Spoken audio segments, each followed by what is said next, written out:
उत्तर प्रदेश जनपद मऊ की खबर। इस समय कोपागंज बापू इंटर कॉलेज पे कल 2 तारीख को जो है माननीय मुख्यमंत्री आदित्य योगी जी का यहाँ पर आगमन होने वाला है और मंत्री आदित्य योगी जी आने वाले हैं। क्या 2022 का मिशन क्या रहेगा? 2022 का मिशन भाजपा की सरकार 300 पार मिशन तो यही है। देखिए, ये राजनीति का क्षेत्र है, आने जाने का सिलसिला लगा रहता है। भारतीय जनता पार्टी एक विशाल वृक्ष की तरह से है, एक आध शाखाएं उसमें टूट जाएंगी तो उसका कोई फर्क पड़ने वाला नहीं है और भारतीय जनता पार्टी उनको चुनाव यहाँ से हरा करके भेजेगी। क्या ऐसा लगता है कि अब जैसे ही विजय राजभर जी को टिकट कंफर्म होने वाला था उसी समय जो है 150 लोगों ने जो है इस्तीफा दे दिया है?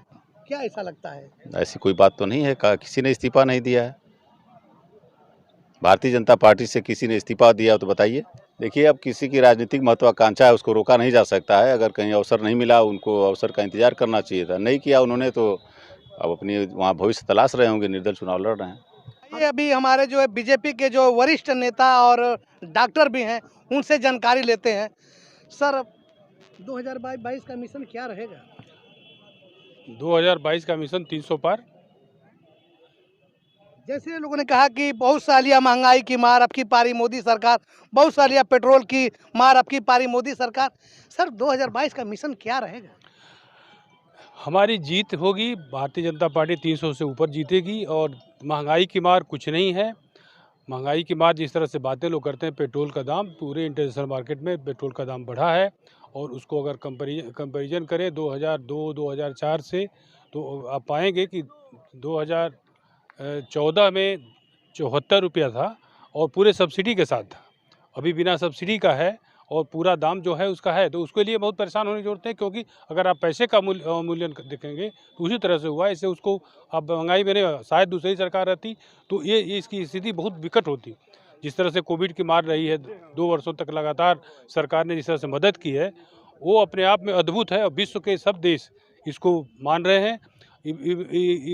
इसमें तो विश्व स्वास्थ्य संगठन भी है, उसने भी ये कहा कि ये भारत का जो कोविड प्रबंधन है, स्पेशली उत्तर प्रदेश की बहुत भूरी प्रशंसा किया है। तो निश्चित रूप से इतने बड़े संकट के बाद भी हम इस स्थिति में हैं कि किसी को परेशान नहीं होने दिए, किसी को खाने के बिना मरने नहीं दिए।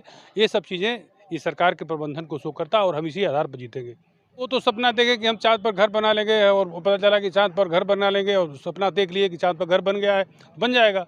उन्होंने सोचा होगा और किस तरह से सोचा था भगवान जाने, लेकिन जिस तरह से उन्होंने जो डीपीआर बनाने का प्रयास किया था उससे कम 5000 करोड़ दाम कम पर पूर्वांचल एक्सप्रेस बना है और पूरा काम जो है इस सरकार में हुआ है।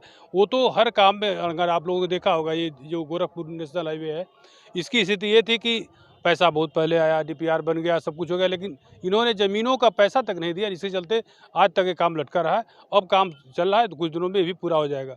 तो अखिलेश जी तो बहुत चीज़ें करते हैं कि ये सब हमारा ही किया हुआ है, सपना देख लेते हैं, पता नहीं कहाँ से कि हर चीज़ उन्हीं का दिया हुआ। एक बार सोचेंगे, कहें कि नहीं हमारा बना हुआ, सोचा हुआ, करा हुआ है, तो उनके बारे में बहुत बात करना, उस समय वो व्याकुल हैं और कहिए हताश हैं। वो जहाँ जाते हैं कुछ ऐसी बातें बोलते हैं जिसका कोई मतलब नहीं है, इसलिए उसके बारे में हम नहीं सोचते। हम जीतेंगे, 300 से ऊपर जीतेंगे।